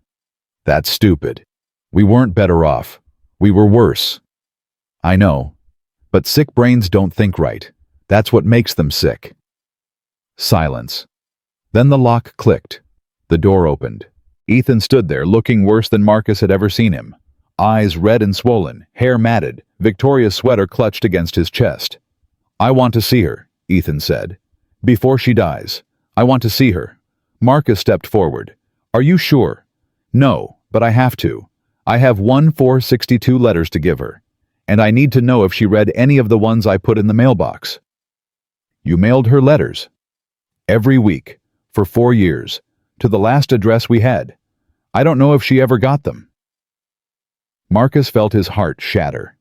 His son had been sending letters into the void, hoping against hope that somehow they'd reach their destination. "We'll find out," Marcus said. "I'll arrange the meeting." Victoria came to the house on a Tuesday. She arrived in a wheelchair pushed by a nurse. The cancer had progressed rapidly. She had days now, maybe a week. The doctors had stopped counting. Grace met her at the door. The two women looked at each other for a long moment. "You must be Grace," Victoria said. Her voice was barely a whisper. "I am. Thank you for taking care of them, for doing what I couldn't." Grace nodded slowly. "They're easy to love, once you get past the walls." "I know. I built most of those walls." The boys were gathered in the living room, all 4 of them, together. Ethan sat rigid, his box of letters on his lap. Noah stood in the corner, arms crossed, face hard. Mason pressed against the wall. Oliver held Grace's hand. Victoria was wheeled in. She looked at her sons and started crying immediately. "My boys, my beautiful boys." No one moved. No one spoke. Victoria took a shaky breath. "I know you hate me. I know I have no right to be here. But I needed to see you. One last time. I needed to tell you the truth." "We know the truth," Noah spat. "You left." "Yes, I did. And there's no excuse for that. But there's an explanation. If you'll let me give it." Ethan leaned forward. "Tell us." Victoria closed her eyes. When she opened them, they were full of pain older than her illness. "After you were born, something happened to me. Something I couldn't control. I felt like I was drowning. Every day. Every hour. The doctors called it postpartum depression, but it was more than that. It was like a darkness that swallowed everything good." She looked at each of her sons in turn. "I tried to fight it. For 3 years I tried. Medication, therapy, everything. But the darkness kept winning. And eventually, I believed something terrible. I believed you would all be better off without me." "That's not true," Oliver whispered. "I know that now. But sick brains believe sick things. And my brain told me I was poison, that everything I touched turned bad, that leaving was the only gift I could give you."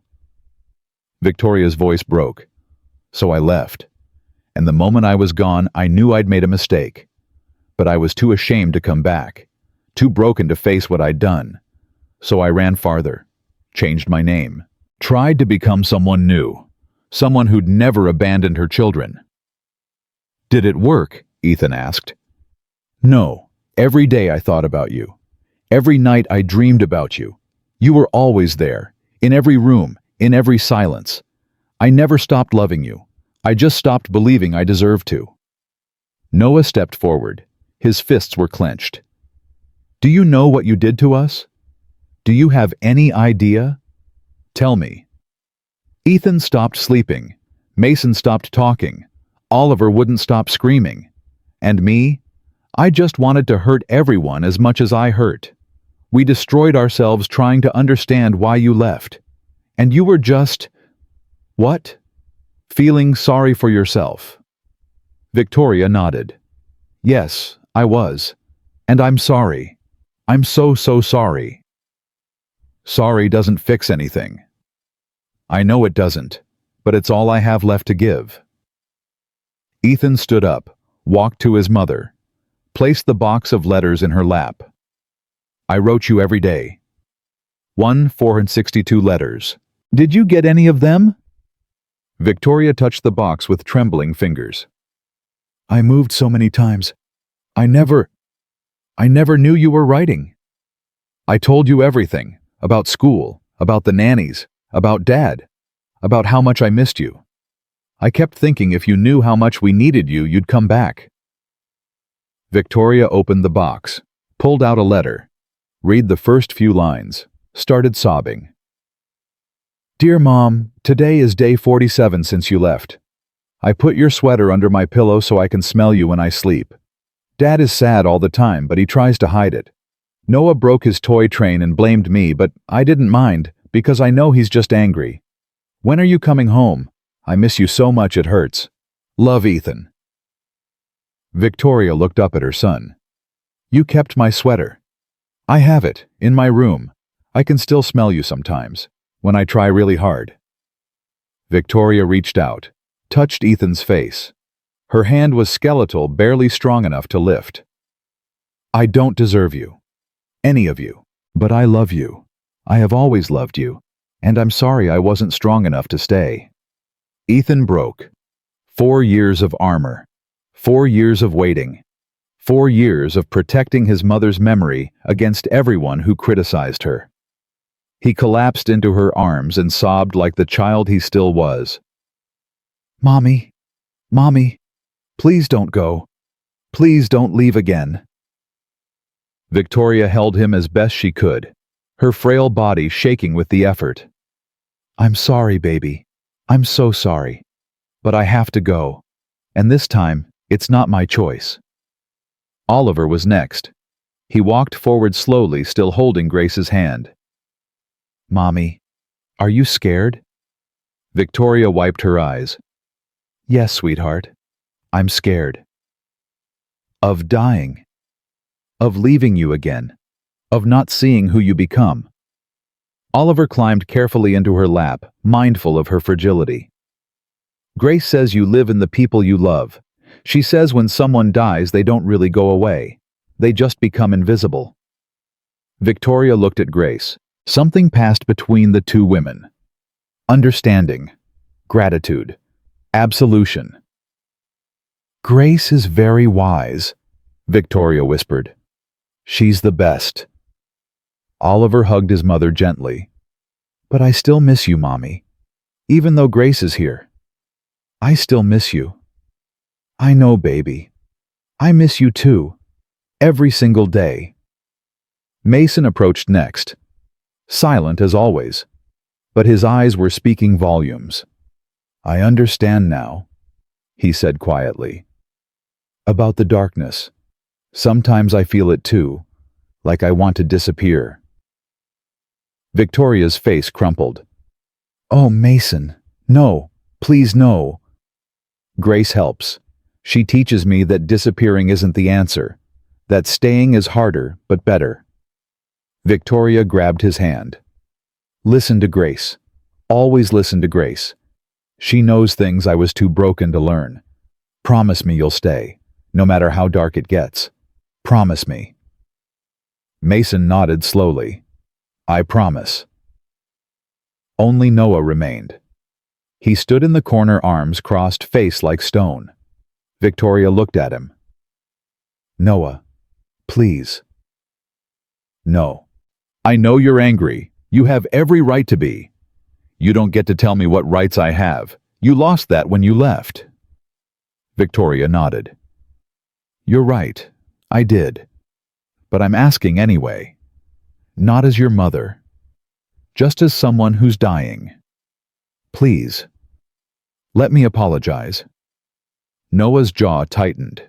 His fists clenched and unclenched. For a long moment, no one moved. Then Noah walked forward.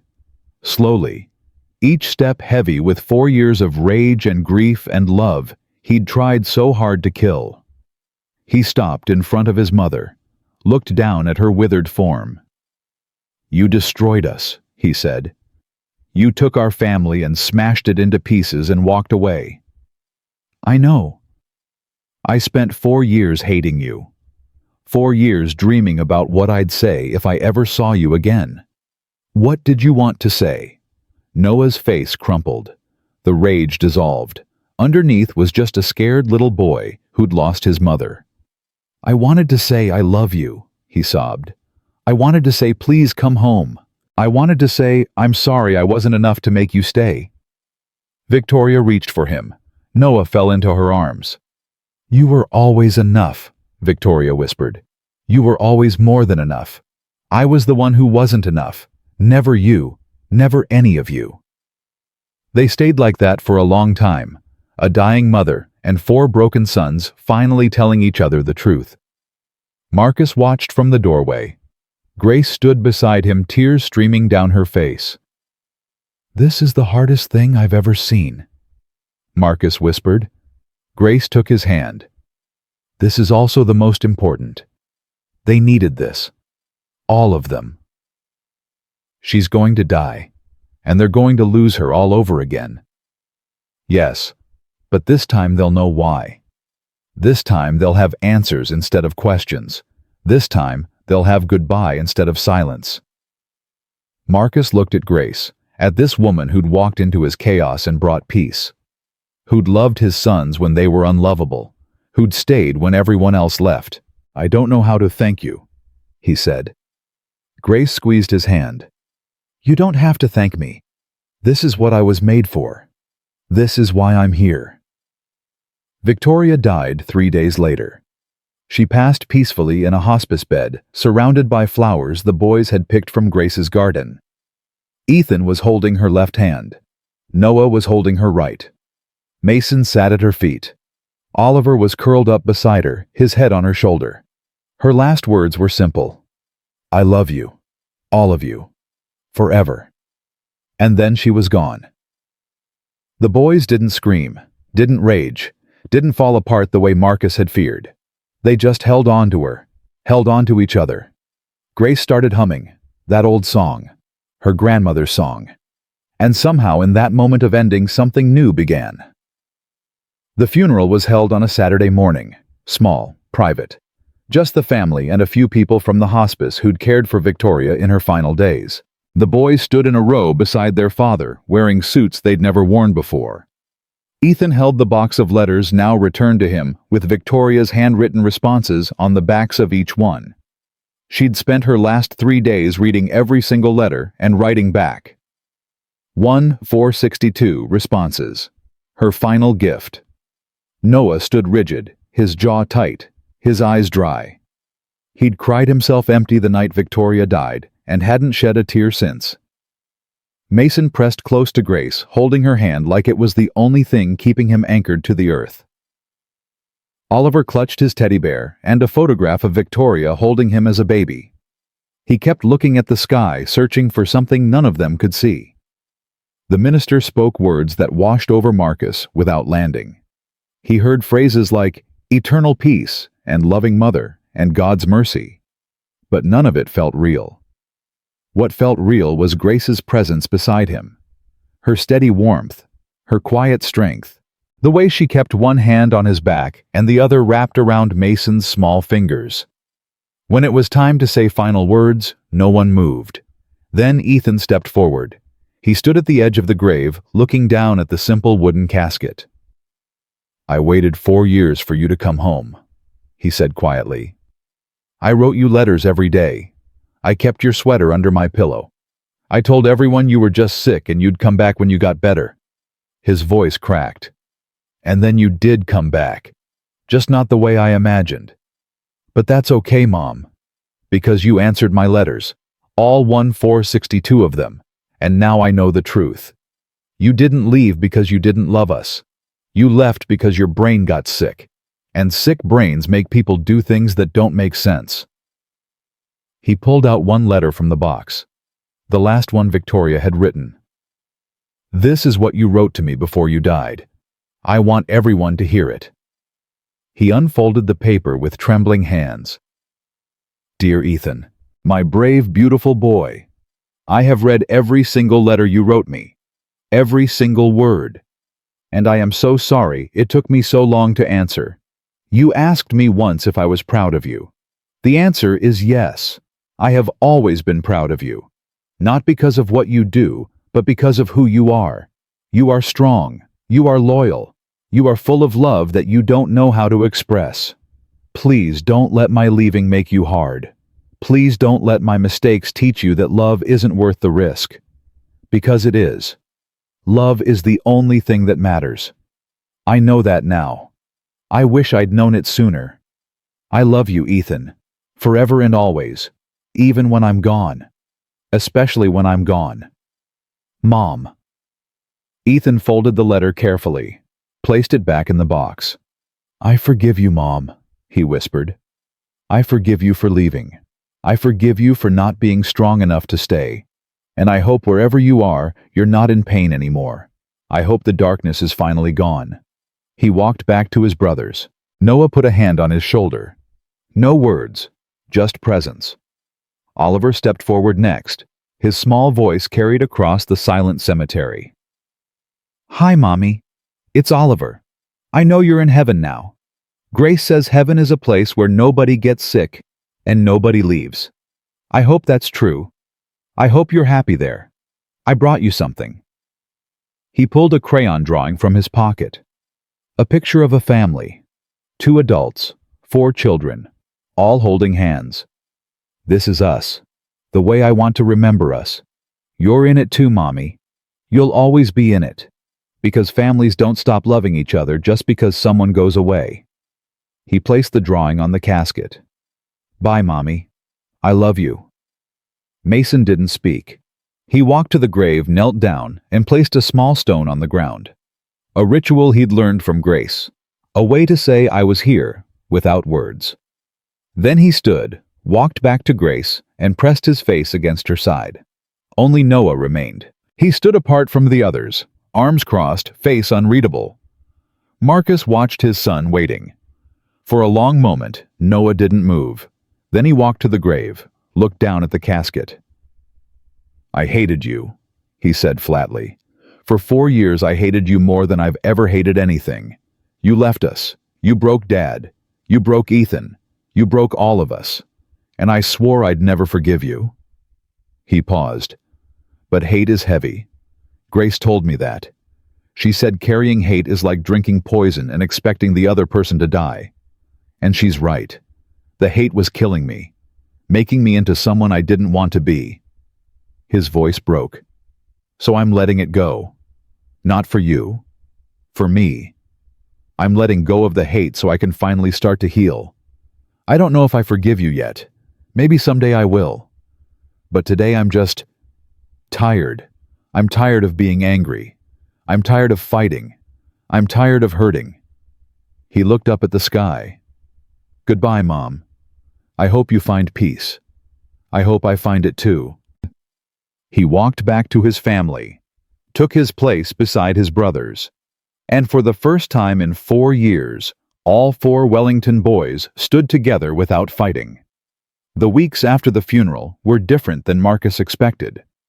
He'd braced for regression, for violence, for the boys to fall back into the patterns of destruction that had defined them for so long. But something had shifted. The anger was still there, the pain, the grief. But underneath it now was something else. Understanding. Acceptance. The beginning of peace.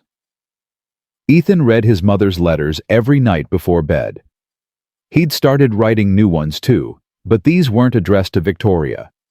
They were addressed to himself. A journal of sorts, working through his feelings 1 page at a time. Noah started building things.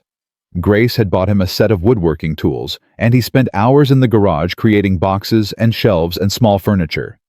The violence in his hands transformed into creation. Mason came out of hiding more and more. He still went quiet sometimes, still needed space. But he wasn't disappearing anymore. He was present, engaged, learning that being seen wasn't dangerous. Oliver stopped screaming entirely. He still had big feelings, still cried when things were hard. But the wordless terror that had gripped him for years had finally released. And through it all, Grace remained. 3 months after Victoria's death, Marcus found Grace in the garden. She was planting something new. Roses, she'd told him, for hope. A way to remember without drowning in the memory. He sat down beside her. "The boys are asking about you," he said. "About me. About whether you're staying." Grace's hands stilled in the dirt. "What did you tell them?" "I told them that was up to you." She turned to look at him. "And what do you want, Marcus?" The question hung between them, loaded with meaning. Marcus had been thinking about this for weeks. about what Grace meant to him, about what she meant to his sons, about the feeling that grew in his chest every time she walked into a room. "I want you to stay," he said quietly. "Not as a housekeeper, not as someone I pay, as family." Grace's eyes filled with tears. "What are you saying?" "I'm saying I love you, Grace Mitchell. I don't know when it happened. Maybe it was the first day when you prayed on my doorstep. Maybe it was when you held Oliver while he cried. Maybe it was when you sat with Ethan and didn't try to fix him, just understood him." He took her hands, dirt and all. "I'm saying my sons already see you as their mother, and I'm asking if you'd be willing to make it official. Not tomorrow, not next month, whenever you're ready, but I needed you to know how I feel." Grace was crying now, tears cutting paths through the dirt on her cheeks. "Marcus, I came here to help, that's all. I never expected—" "I know, neither did I, but here we are." She looked at him, really looked, the way she'd looked at his sons that first day, seeing past the surface to the truth underneath. "I love your boys," she whispered. "All 4 of them. They've become my whole world." "And me? What am I?" Grace smiled through her tears. "You're the man who let me in. The man who trusted me with his broken family. The man who's learning how to love again just like I am." "Is that a yes?" "It's a let's take it slow and see where this goes." Marcus laughed. A real laugh. The first one in months. "I can live with that." 6 months later, everything had changed. The Wellington house no longer felt like a battlefield. It felt like home. Grace had officially moved into the guest suite, though the boys had started lobbying for her to move into their father's room instead. "It's weird that you sleep in different places," Ethan said one night at dinner. "You're basically married already." "We're not married," Marcus said. "Yet," Noah added with a smirk. Grace blushed. Marcus changed the subject. But the idea had planted itself in his mind. And once it was there, it wouldn't let go.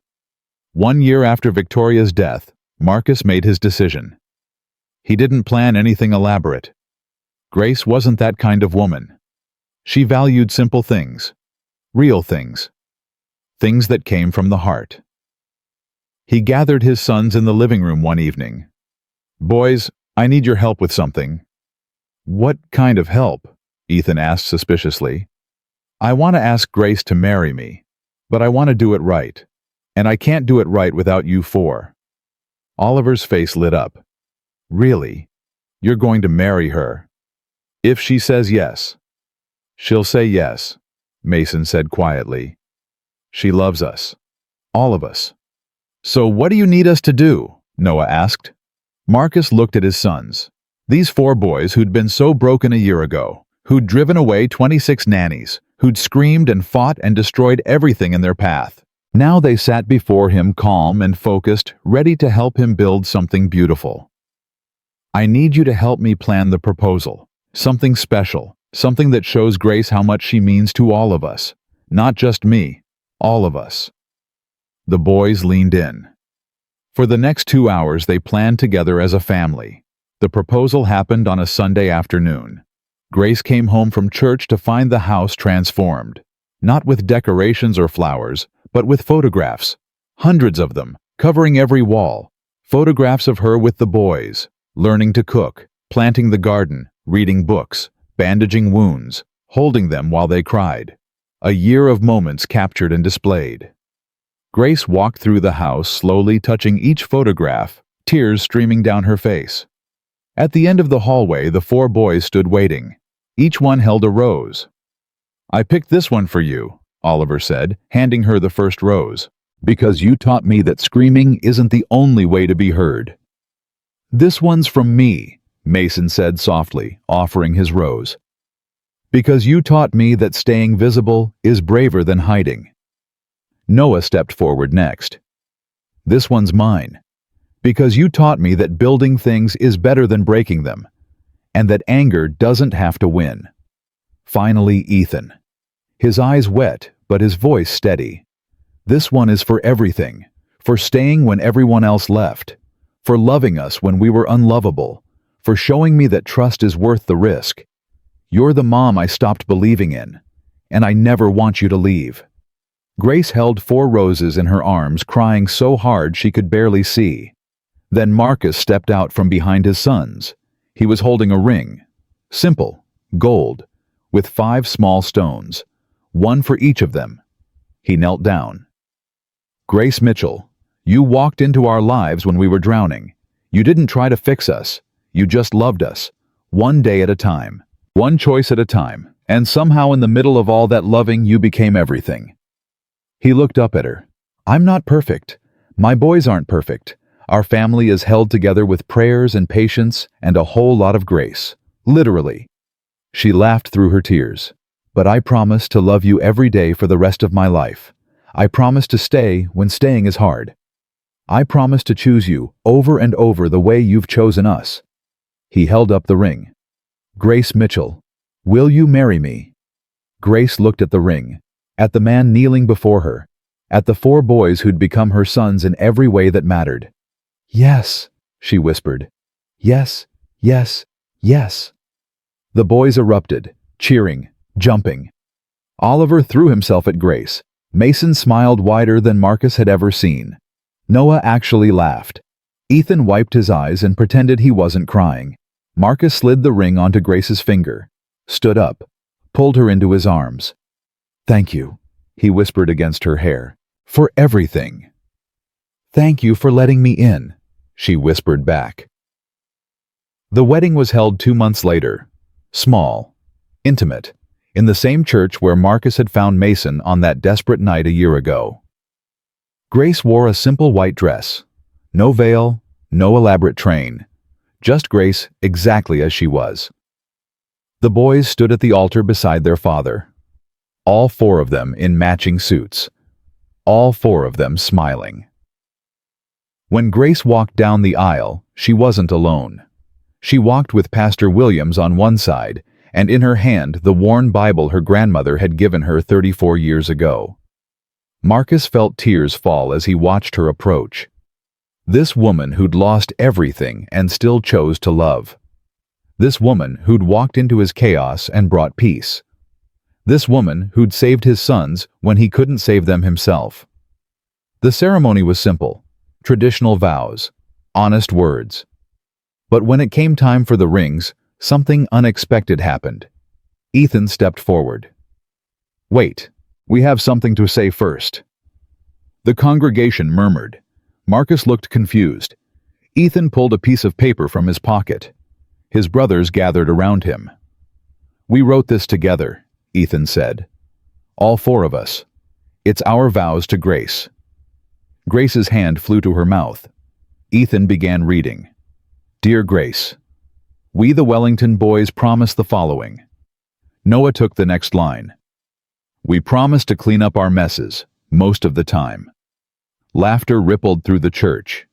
Mason spoke next, his voice barely above a whisper, but clear. "We promise to come out of hiding when you call us, even when it's hard." Oliver bounced forward. "We promise to use words instead of screaming, except maybe at sports games." More laughter. Ethan finished. "And we promise to love you forever, not because you're perfect, but because you stayed. When everyone else left, you stayed, and that makes you our mom, in every way that matters." He looked up at Grace. "We love you, Mom." Grace broke down completely. She pulled all 4 boys into her arms, wedding dress, forgotten makeup, ruined, sobbing with joy.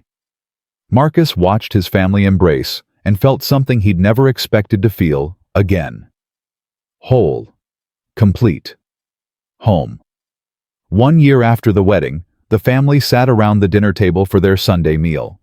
It was tradition now. Every Sunday, no matter what they gathered, cooked together, ate together, talked about their weeks.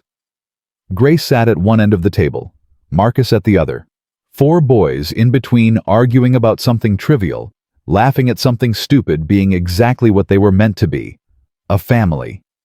"Can I say grace tonight?" Oliver asked. "Of course, sweetheart."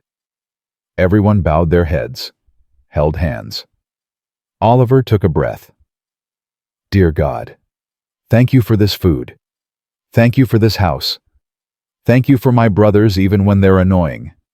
Thank you for Dad who finally learned how to make pancakes without burning them. Marcus laughed. And thank you for Mom, our Grace, who came to us when we were broken and loved us until we weren't anymore. Amen. Amen. Everyone echoed.